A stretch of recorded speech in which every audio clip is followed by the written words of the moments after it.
Hi,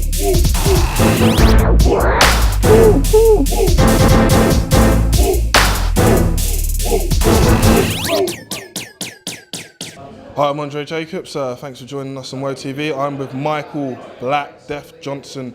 How you feeling, Michael? That's your first fight in a few years. How you feeling, man? Yeah, not too bad actually. I mean, training's going pretty well. You know what I mean? I've been doing a lot of stuff down my boxing gym in Kent, and then Kettles and with Tom and the boys at Legacy Jiu Jitsu. So yeah, I feel okay. I didn't feel too out of place. Timing a little bit off, but I didn't feel too out of place in there. You know what I mean? So yeah, felt okay. Awesome. Now, you showed a wide variety of skills from first to third round. In the second round, you showed your grappling skills and you took him down, you held him down, and you tried to finish him. But why didn't you go for the rear naked choke? Because there seemed to be an opening there. Because sometimes people kind of bait you to go for a rear naked choke. Because, you know, it's very hard to get a choke. In jiu-jitsu, it's fine, you've got no gloves. But I mean, you've got gloves and stuff, very easy to get a sneaky little finger in, and you know what I mean? So I knew that by me getting my hooks and then trying to submit him and stuff, I know that he was giving time to recover and stop me from punching his head, basically, you know what I mean? So I just tried to kind of sit quite low on him and just pepper him with little shots. Nothing big, just to, because I know he can last, you know what I mean? He's not a flaky guy, so I know he can last. I want just to give him little shots to remind him that you're still in the fight. You know what I mean? There you go. You know what I mean? So that's what I wanted to kind of do here.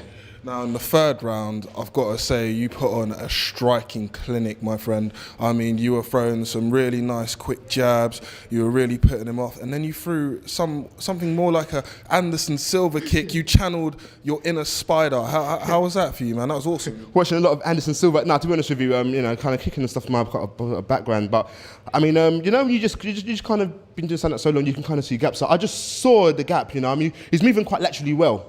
You know what I mean? He's offsetting my right hand, and my right hand's a bit funny, so I couldn't punch in that right hand in that round. So after kind of throwing some low kicks and head kicks and all that, he was expecting it on his right side. And by doing that, he was kind of widening the gap between his guard, you know? Yeah. So I saw it open, so after I threw the left, I feinted and just put it straight up the middle, you know? A bit like Anderson Silva, really, just not as clean as I liked it to be, but kind of got the mark and all that, you know what I mean? You know, so yeah. How close were you to knocking him out? Your own opinion? No, I'll be honest with you. He's actually pretty.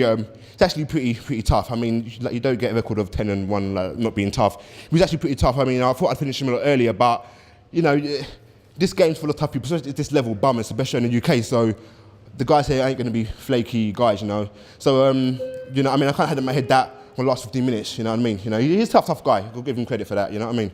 Well, thanks for joining us on Woe TV, man. You were incredibly impressive. No problem. I'll shake you with my left hand, man. Yeah, sure. Thank you.